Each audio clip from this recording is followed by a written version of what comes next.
Hello. आज का हमारा जो टॉपिक है वो है DNA finger printing. YouTube channel Ratan Tanwar पर आपका हार्दिक स्वागत है। और हम डीएनए फिंगर प्रिंटिंग के बारे में आज विस्तार पूर्वक है वो अध्ययन करेंगे। डीएनए फिंगर प्रिंटिंग क्या होता है, इसकी विधि क्या है, इसका सिद्धांत क्या है, इसके बारे में हम विस्तार पूर्वक इस टॉपिक के अंदर चर्चा करेंगे। तो बने रहिए वीडियो के साथ में। सबसे पहले हम बात करते हैं कि डीएनए फिंगर प्रिंटिंग होता क्या है। डीएनए फिंगर प्रिंटिंग का मतलब क्या होता है, देखो हम बात करते हैं कि जैसे मान लीजिए हम दो व्यक्तियों की पहचान करते हैं तो उनका रंग रूप है, उनकी लंबाई है, उनकी शरीर की बनावट है, इसके आधार पर उनमें क्या करते हैं, विभेद करते हैं। ये तो होते हैं उसके बाह्य लक्षण। क्या होते हैं, उसके बाह्य लक्षणों को देख के हम उसमें विभेद कर सकते हैं। दूसरे लक्षण होते हैं कि किसी व्यक्ति की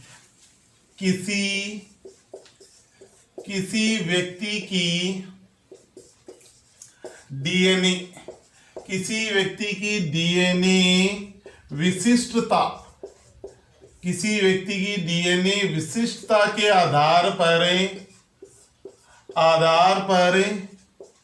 विभेद करने की प्रक्रिया कहलाती है डीएनए फिंगर प्रिंटिंग। यानी डीएनए अंगुली छापन की विधि कहलाती है। यानी किसी व्यक्ति को डीएनए विशिष्टता के आधार पर पहचानना ही क्या कहलाता है, डीएनए फिंगर प्रिंटिंग कहलाता है। किन्हीं भी दो व्यक्तियों का जो डीएनए फिंगर प्रिंटिंग है वो एक समान है, वो नहीं पाया जाता है। इस डीएनए में क्या पाई जाती है, भिन्नता पाई जाती है, जिसे हम बोलते हैं डीएनए फिंगर प्रिंटिंग। अब हम बात करते हैं डीएनए फिंगर प्रिंटिंग का कंसेप्ट क्या है।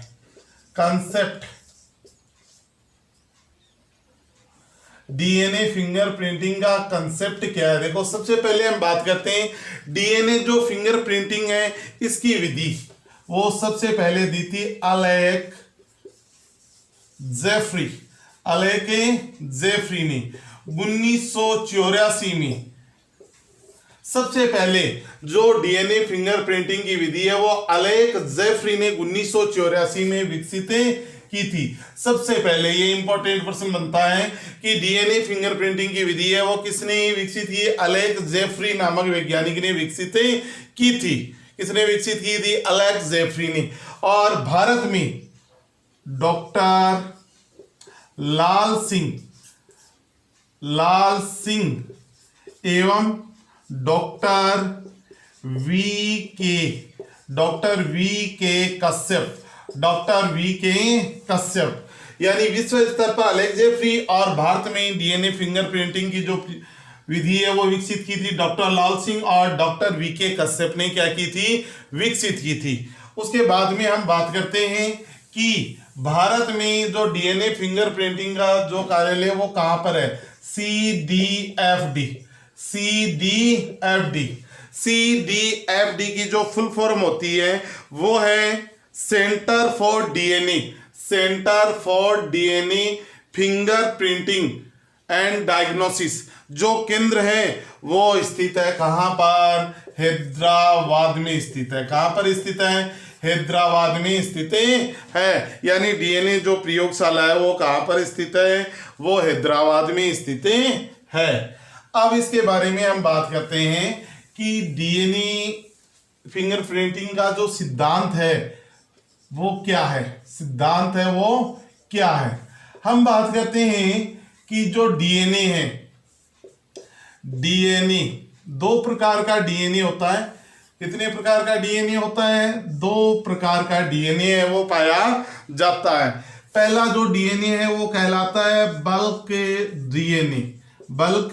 डीएनए। इसकी मात्रा होती है 99.9%। और ये जो डीएनए होता है ये कोडिंग होता है। क्या होता है, कोडिंग होता है। दूसरा जो डीएनए है वो होता है सैटेलाइट डीएनए। इन दोनों डीएनए को डेंसिटी के आधार पर घनत्व दाब प्रवणता के आधार पर है वो पृथक किया जाता है। सैटेलाइट जो डीएनए होता है इसकी मात्रा होती है 0.1% है, वो पाई जाती है। ये जो डीएनए होता है ये होता है नॉन कोडिंग डीएनए कहलाता है। क्या कहलाता है? नॉन कोडिंग डीएनए वो कहलाता है। बल्क जो डीएनए इसकी मात्रा है 99.9%। ये अधिकतर जो व्यक्ति होते हैं ये मात्रा डीएनए की सभी व्यक्तियों में एक समान ही पाई जाती है। भिन्नता केवल होती है 0.1% की, जिसे सैटेलाइट या नॉन कोडिंग डीएनए या नॉन कोडिंग का मतलब होता है निकम्मा, कोई काम का नहीं होना है, नॉन कोडिंग है वो कहलाता है। अब बात करते हैं कि जो सैटेलाइट जो डीएनए होता है, सैटेलाइट जो डीएनए पाया जाता है इसमें एक खास बात होती है, वो होती है रिपीटेटिव सीक्वेंस पाया जाता है। यानी डीएनए के में पाए जाने वाले नाइट्रोजनी क्षारकों का एक विशेष सीक्वेंस है वो सैटेलाइट डीएनए में है वो पाया जाता है। इसके बाद में मैं बात करता हूं कि जो सैटेलाइट डीएनए है उसको निम्न प्रकार से बांटा गया है। कितने प्रकार से बांटा गया है? निम्न प्रकार से। और इनके बांटने का जो आधार है वो सबसे पहला होता है कॉपी नंबर। ठीक है।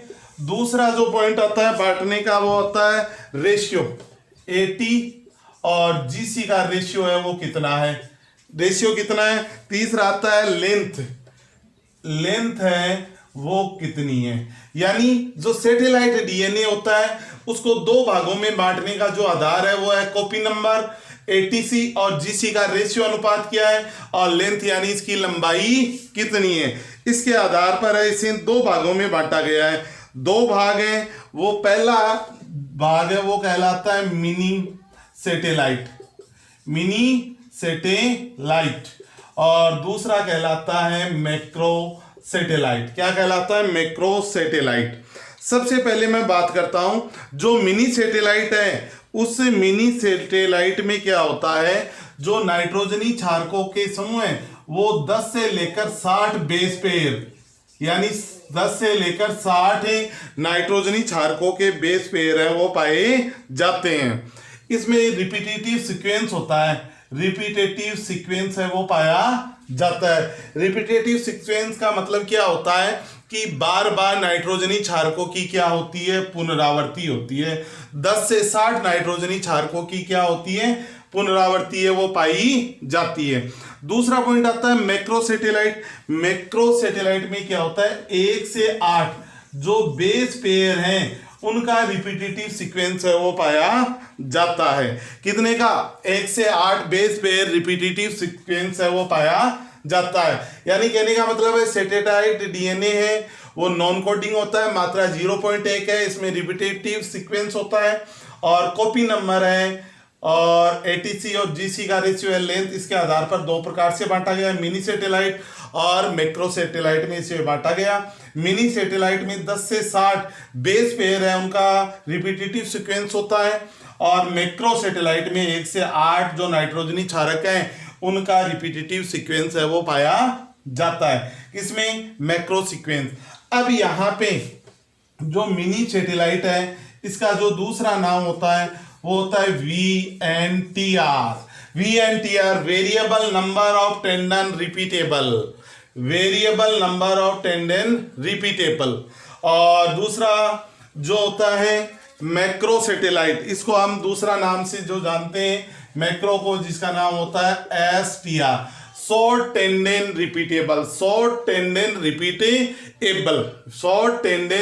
रिपीटेबल।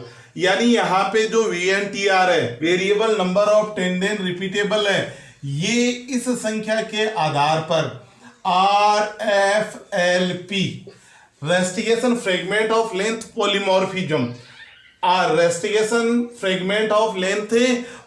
पॉलीमॉर्फिज्म का जो आधार है, डीएनए का जो मुख्य आधार है वो है RFLP, restriction fragment length polymorphism. यानी इसका मतलब क्या होता है, सभी व्यक्तियों में जो डीएनए खंड की लंबाई है, डीएनए खंड की जो लंबाई है वो अलग अलग पाई जाती है। अलग अलग का मतलब होता है नाइट्रोजनी क्षारकों की जो पुनरावृत्ति है वो बार बार होती है, जो होता है RFLP होता है, से दर्शाया जाता है। अब इसके बाद में मैं बात करता हूं कि जो शॉर्ट टेंडेन रिपीटेबल है, शॉर्ट टेंडेन रिपीटेबल है, ये 1 से 8 बेस पेयर इसमें क्या होते हैं, रिपीट होते हैं। अब VNTR जो होता है इसकी लेंथ और दूसरा होता है इसमें कॉपी नंबर का मतलब क्या होता है, कॉपी नंबर का मतलब होता है बार बार नाइट्रोजनी क्षारकों की पुनरावृत्ति। लेंथ का मतलब होता है लंबाई, क्या होती है, लंबाई होती है। और यही क्या है, DNA फिंगरप्रिंटिंग का आधार है। यानी सभी व्यक्तियों में इस खंड की लंबाई है और इसमें कॉपी नंबर है वो डिफरेंट पाए जाते हैं। इन DNA खंडों में पाई जाने वाली इस भिन्नता को ही क्या कहा जाता है, RFLP है वो कहा जाता है, जिसका नाम है रेस्टिगेशन फ्रेगमेंट लेंथ पॉलीमॉर्फिज्म।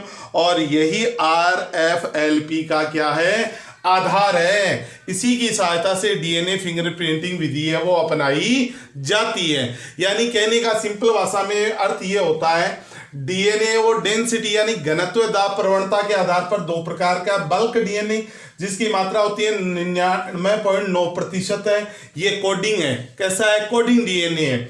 ये सभी व्यक्तियों में एक समान पाया जाता है, यानी ये DNA फिंगरप्रिंटिंग का आधार नहीं है, ये तो सभी व्यक्तियों में एक समान पाया जाएगा।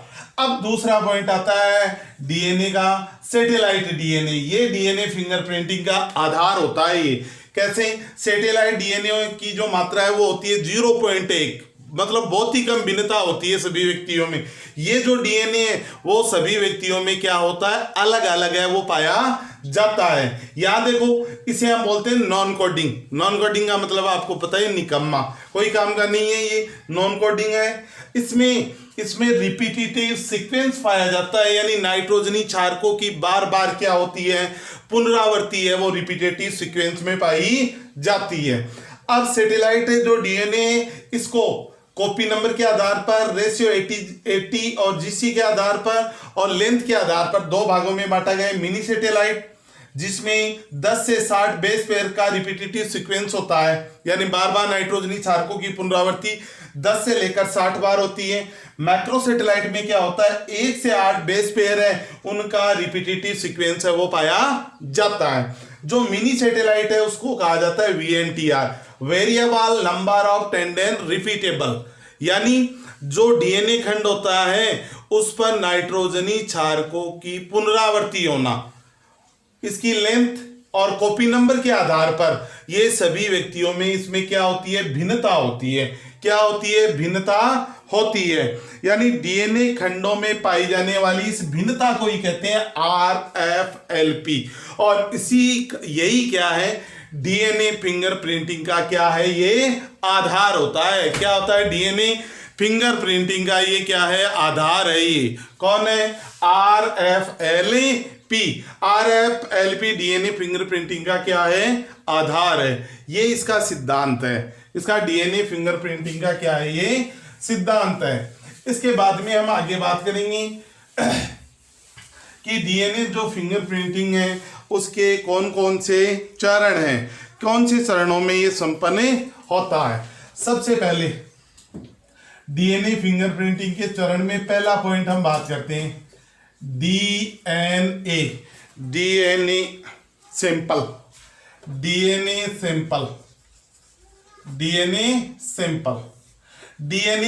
देखो, DNA फिंगरप्रिंटिंग में पहला पॉइंट आता है DNA सैंपल।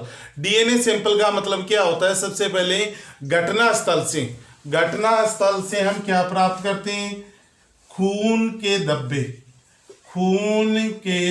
धब्बे या कोई सेल या कोई बाल पुटक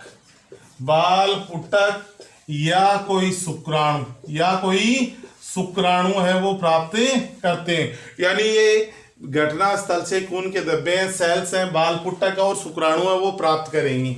प्राप्त करने के बाद में प्राप्त करने के बाद में सबसे पहले क्या किया जाएगा, जो सेल्स है उस सेल्स के अंदर जो डीएनए प्रेजेंट है उस डीएनए को बाहर निकालने के लिए सबसे पहले सेल मेम्ब्रेन का डाइजेशन करेंगी, सेल मेम्ब्रेन का पाचन करेंगी।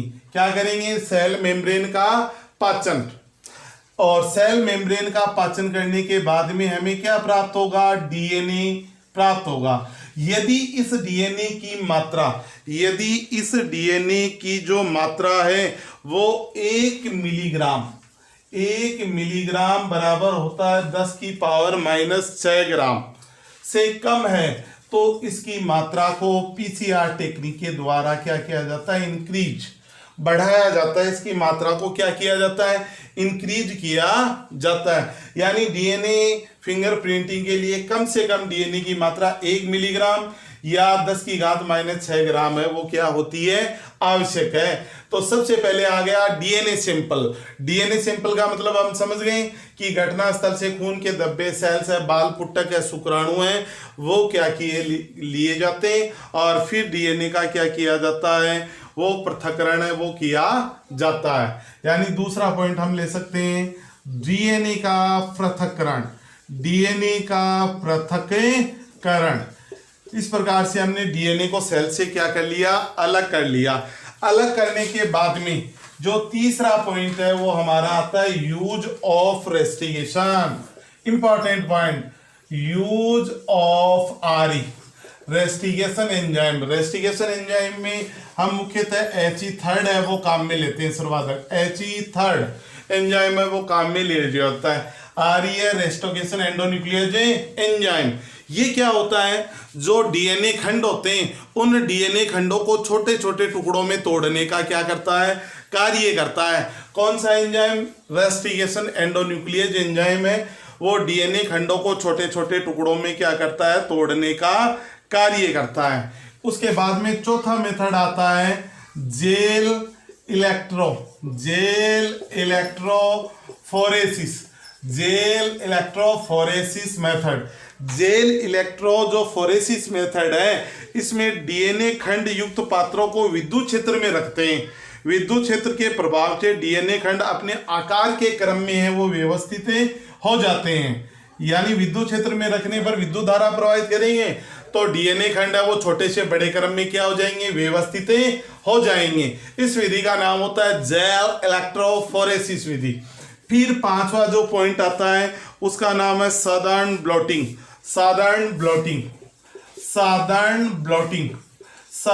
ब्लोटिंग की मेथड है वो क्या होती है। साधारण ब्लोटिंग का मतलब होता है, जैसे मान लीजिए ये जेल इलेक्ट्रोफोरेसिस है, इसके ऊपर नायलॉन शीट लगा देते हैं। क्या लगाते हैं, नायलॉन शीट। यानी डीएनए खंडों का नायलॉन शीट पर फिक्स होना ही क्या कहता है, साधारण ब्लोटिंग है वो कहलाता है। क्या कहलाता है, साधारण ब्लोटिंग है वो कहलाता है। इस प्रक्रिया में क्या होता है, इस प्रकृति में नायलॉन शीट की ठोस सतह पर है वो डीएनए वो फिक्स हो जाता है। अब डीएनए वो फिक्स हो जाएगा, इसके लिए क्या किया जाएगा, जो डीएनए है उसको क्या किया जाएगा, एसएसडीएनए में परिवर्तित किया जाएगा। जो डीएनए होता है वो डीएस होता है, डबल स्टैंडर्ड होता है द्विरज्जु की, उसको नायलॉन शीट के ऊपर नायलॉन शीट पर क्या किया जाएगा, उसको फिक्स करने के बाद में उसको रासायनिक उपचार द्वारा सिंगल स्टैंडर्ड डीएनए में क्या किया जाएगा, कन्वर्ट किया जाएगा। कन्वर्ट क्यों किया जाएगा, क्यों इसका करवाया जाता है संकरण। क्या करवाया जाता है, संकरण की प्रक्रिया है वो करवाई जाती है। संकरण की क्रिया है वो डीएनए प्रोब के साथ में करवाई जाती है। किसके साथ में करवाई जाती है, डीएनए प्रोब के साथ में एसएसडीएनए की क्रिया करवाई जाएगी। और क्रिया करवाने से क्या होगा, जो एसएसडीएनए प्रोब है वो दोनों आपस में क्या हो जाएंगे, जुड़ जाएंगे। और इसमें लास्ट पॉइंट आता है ऑटो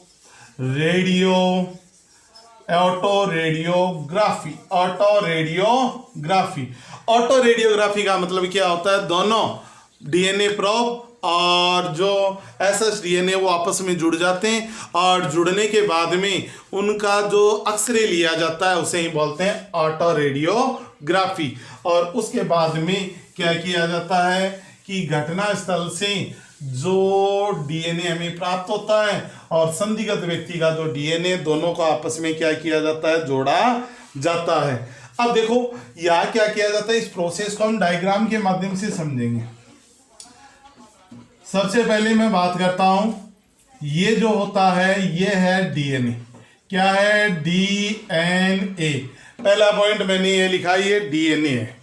घटना स्थल से हमने कोई कोशिका प्राप्त की, जैसे मान लीजिए ये कोशिका है, इस कोशिका से हमने कोशिका का पाचन किया, पाचन करने के बाद में हमने क्या प्राप्त किया, डीएनए वो प्राप्त किया।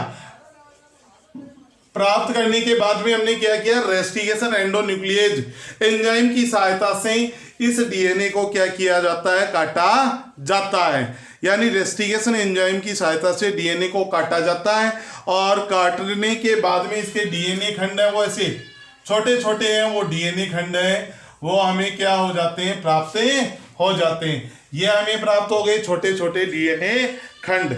उसके बाद में क्या करते हैं, जेल इलेक्ट्रोफोरेसिस विधि अपनाते हैं। जेल इलेक्ट्रोफोरेसिस विधि के अंतर्गत इस प्रकार से इसमें क्या करते हैं, विद्युत धारा का प्रवाह करेंगे।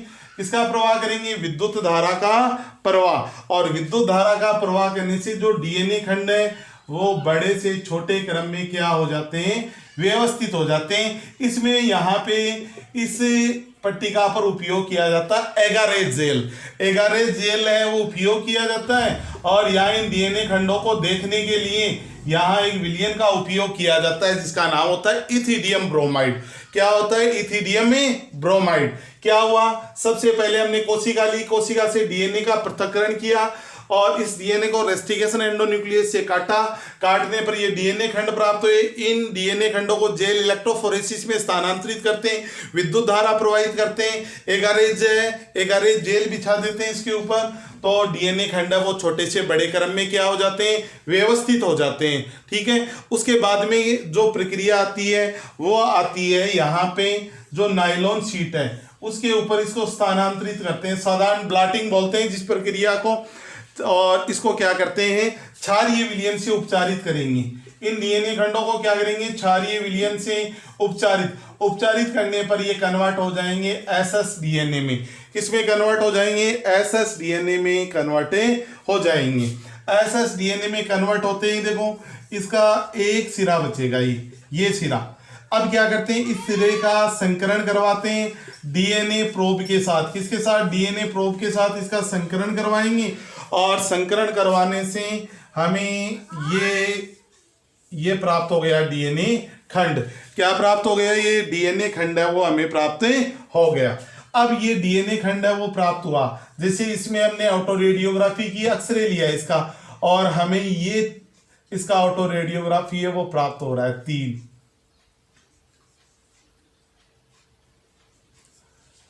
ये हमें इसका ऑटो रेडियोग्राफी है ये वो प्राप्त होता है घटना स्थल से जो हमने डीएनए लिया था।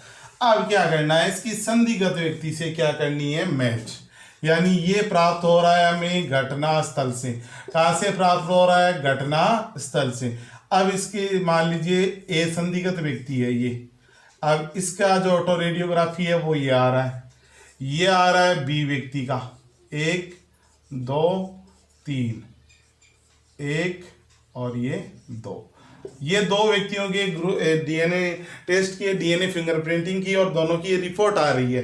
तो ये जो घटना स्थल से प्राप्त डीएनए फिंगरप्रिंटिंग है वो बी व्यक्ति से मैच करते हैं। कौन से व्यक्ति से मैच करते हैं, बी व्यक्ति से क्या करते हैं, मैच करते हैं। तो ये बी व्यक्ति है वो क्या माना जाएगा, यहाँ दोषी या मुजरिम है वो माना जाएगा।